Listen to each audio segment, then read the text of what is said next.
Okay, welcome back to my channel. It's been a while since I've been on here.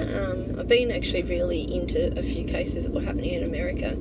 The Kylie Rodney case, obviously, and now that we've got this new case with the 4 students that were killed in Moscow, Idaho. So I thought I'd talk to you about that here, because a lot of my subscribers are Australian, and I don't know if it's something that you've heard about, but it's now something that's been going on for 3 weeks.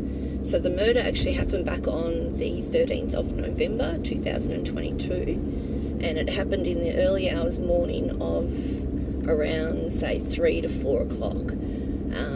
They've got 2 of the girls actually having text calls to an ex-boyfriend just before 3 o'clock. They've got proof of the girls actually out on the town that night. They actually went to a food truck and got some food, and there was a suspicious guy there with them that walked up with them, and then they ended up, dumping him, I suppose you could say. They done a runner on him. He was saying to one of the guys there at the food truck that he was going to be taking them home, but yeah, that wasn't what was happening in their eyes, which I hate to say, we've all probably done that.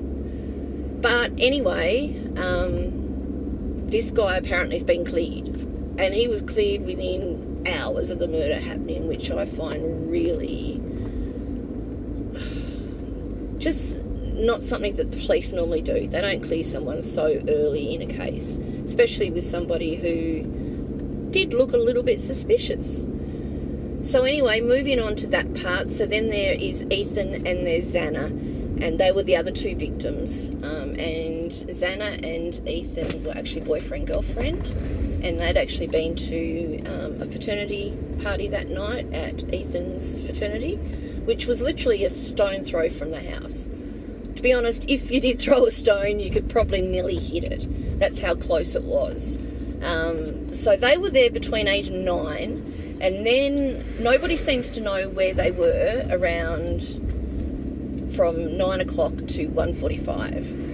But it has come out now, Xana's mum did say that her dad had spoken to Xana, and apparently they were at a bar. So that's sort of covering that of where they were. So I'm not quite sure how many bars are actually in Moscow itself, because Maddie and Kaylee were at the other bar before they went to the food truck. So both couples ended up turning back up home at around 1:45. And they also have another 2 flatmates that they live with who arrived home at 1 o'clock. But they live downstairs in the house. The house is a 3-story house, split levels. So the ones on the bottom, they didn't hear a thing. Nothing happened to them. They woke up to, obviously, an absolute horror. And I mean a horror. There was blood dripping out of the walls of this house. That is how brutal these murders were.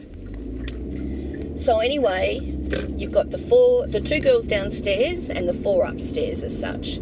Now, back in the day too, this house was actually only a 2-story unit, and it was 2 separate apartments. So the actual floors in between all these floors are all soundproofed. And that's the reason why. Apparently there's people that have said they've lived in this house in 2019 and said if the TV was even going really loud upstairs, you couldn't hear a thing downstairs. As well as, this is 2022, people sleep with their headbuds in. And I can't understand why that's not something that the people have thought about with these 2 girls, is that they may have slept with headbuds in. This was a party house apparently, so they were probably used to quite a lot of noise on a Saturday night.